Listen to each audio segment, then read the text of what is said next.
உங்ககிட்ட பழைய blouse bit இருந்துச்சுன்னா அதை தூக்கி போடாதீங்க. அதை வச்சு ஒரு சூப்பரான விஷயத்துக்கு நம்ம அதை யூஸ் பண்ணிக்கலாங்க. அது என்னென்னு வீடியோக்குள்ளே போய் பார்க்கலாம். வெல்கம் டு கிச்சன் டிப்ஸ் இன் தமிழ். இன்றைக்கி ஒரு சில கிச்சன் டிப்ஸும் உங்கள் கூட ஷேர் பண்ணிக்கிறேன். அதில் ஃபஸ்ட் டிப் என்னென்னு பார்க்கலாங்க. நம்ம அப்பளம்லாம் பொரிச்சு வச்சோம் அப்படின்னா கொஞ்சம் நேரம் கழித்து பார்த்தீங்கன்னா நமுத்த மாதிரி ஆகிடும். அதுவும் மழை காலங்களில் சீக்கிரமாகவே நமுத்து போயிடும். ஸோ அந்த மாதிரி நமுத்து போச்சு அப்படின்னா அதை நம்ம கிறிஸ்பியாக ஆக்கிறதுக்கு என்ன பண்ணலாம் அப்படின்ட்டு பார்க்கலாம். ஸோ நம்ம மறுபடியும்லாம் ஆயிலில் ஃப்ரை பண்ணோம் அப்படின்ட்டுலாம் வேணாங்க. ஸோ நம்ம இந்த மாதிரி நமுத்து போன அப்பளத்தை ஒரு கவரில் போட்டுக்கோங்க. ஒரு கேரி பேக்கில் போட்டு நல்லா முடிச்சு போட்டுக்கோங்க. இந்த மாதிரி கேரி பேக்கில் போட்டுட்டு நல்லா க்ளோஸ் பண்ணிவிடுங்க. க்ளோஸ் பண்ணிவிட்டு ஃப்ரிட்ஜில் 2 மணி நேரம் நீங்கள் ஸ்டோர் பண்ணி வைங்க. 2 மணி நேரம் கழித்து நீங்கள் எடுத்து பார்த்தீங்கன்னா கிறிஸ்பியாக இருக்குங்க. நம்ம நார்மலாக அப்பளத்தை மறுபடியும் ஆயிலெல்லாம் ஃப்ரை பண்ணாமல் இந்த மாதிரி ஃப்ரிட்ஜில் வச்சோம் அப்படின்னா நம்மளுக்கு ஆயிலும் நம்மளுக்கு மிச்சமாகும். ஹெல்த்துக்கும் ரொம்ப நல்லதுங்க. இந்த மாதிரி 2 மணி நேரம் கழித்து நீங்கள் ஃப்ரிட்ஜிலேருந்து எடுத்து பாருங்கள். நல்லா கிறிஸ்பியாக இருக்கும். ட்ரை பண்ணி பாருங்கள்.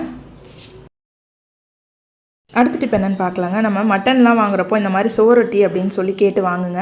இது ஹெல்த்துக்கு ரொம்ப நல்லதுங்க. ஆட்டுடைய மண்ணீரல் அப்படின்னு சொல்லுவாங்க. இதை நம்ம சாப்பிட்டோம் அப்படின்னா நம்ம உடம்புல ரத்தம் கம்மியாக இருந்துச்சுன்னா இதை நீங்கள் சாப்பிட்றப்போ நல்லா உங்களுக்கு ஹீமோக்ளோபின் அதிகமாகும். ஸோ ப்ரெக்னன்சி டைம்லலாம் ப்ளட்டு ரொம்ப கம்மியாக இருக்குது அப்படின்னு சொல்லுவாங்க. அந்த டைமில் இதை நீங்கள் வாரத்துக்கு 2 முறை நீங்கள் கண்டிப்பாக இதை சாப்பிடுங்க. சாப்பிட்டிங்கன்னா சீக்கிரமாகவே ப்ளட்டுடைய லெவல் 1 வீக்லேயே உங்களுக்கு இன்க்ரீஸ் ஆகும். ஸோ குழந்தைங்களுக்கும் ரொம்ப அனிமிக்காக இருக்காங்க, வீக்காக இருக்காங்கன்னா இதை நீங்கள் வாரத்துக்கு 2 முறையாச்சும் கண்டிப்பாக இதை செஞ்சு கொடுங்க. இது ப்ரைஸ் கொஞ்சம் அதிகமாக தான் இருக்கும். ஆனால் ஹெல்த்துக்கு ரொம்ப நல்லதுங்க. இந்த சோரட்டி நீங்கள் வாங்கிட்டு வந்தீங்க அப்படின்னா இதை கட் பண்ணுறப்போ அதில் பிளட் எல்லாம் நிறைய வெளியே போயிடுங்க. அதில் இருக்க சத்துக்கள்லாம் போயிடும். ஸோ அந்த மாதிரி ஆகாமல் இது எப்படி நம்ம கட் பண்ணுறதுன்னு மட்டும் நான் இந்த வீடியோவில் உங்களுக்கு ஷேர் பண்ணியிருக்கேன். இப்போ நீங்கள் கொதிக்க வச்ச சுடு தண்ணியை அதில் ஊற்றிடுங்க.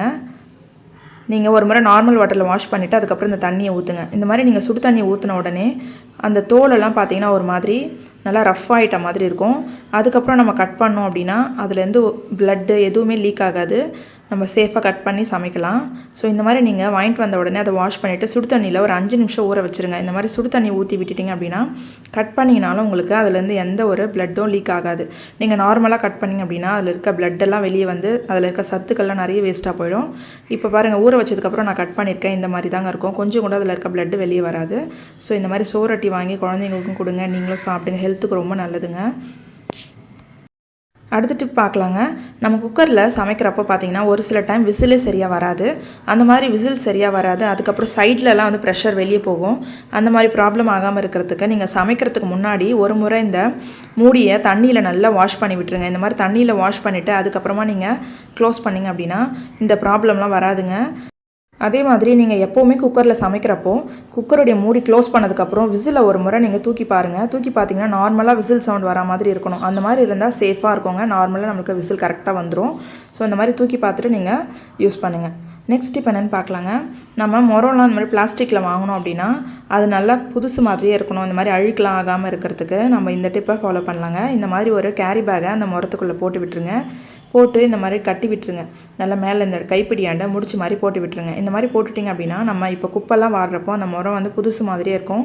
ஏதாச்சும் ஒரு கரைலாம் அது மேலே பட்டாலும் அந்த கவர் மேலே தான் படும். நம்ம அந்த கவரை தூக்கி மாற்றிக்கலாம்.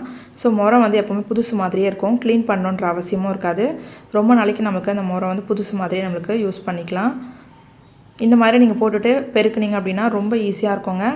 அதாவது இந்த கரையெல்லாம் ஒரு சில டைமில் நம்ம குப்பை வாடுறப்போ ஒரு சில கரைலாம் இருக்கும். அதெல்லாம் அந்த முரத்தில் பட்டுச்சுன்னா அது போகவே போகாது. ஸோ இந்த மாதிரி நீங்கள் ட்ரை பண்ணி பாருங்கள். ரொம்ப யூஸ்ஃபுல்லாக இருக்கும். அடுத்த டிப் என்னென்னு பார்க்கலாங்க. நம்மக்கிட்ட பழைய ப்ளவுஸ் பீட்லாம் நிறைய இருக்கும். ஸோ இந்த ப்ளவுஸ் பீட்டை நம்ம வேஸ்ட்டாக தூக்கி போடாமல் இது எப்படி நம்ம ரீயூஸ் பண்ணுறதுன்னு பார்க்கலாம். இந்த ப்ளவுஸ் பீட்டை அதாவது இது சாரியில் கிழிச்ச ப்ளவுஸ் பீட்டுங்க. இது நம்மக்கிட்ட நிறையவே இருக்கும். ஸோ இந்த ப்ளவுஸ் பீஸை வச்சு நம்ம ஒரு அழகான குஷன் கவர் தாங்க ரெடி பண்ண போகிறோம். ஒரு வளையல் எடுத்துக்கோங்க. இப்போ இந்த வளையலை அந்த துணிக்கு சென்டரில் வச்சு ஒரு முடிச்சு மாதிரி போட்டுக்கோங்க. ஒரு ரப்பர் பேண்டோ இல்லை பேண்ட் மாதிரி போட்டு இந்த மாதிரி முடிச்சு போட்டுக்கோங்க.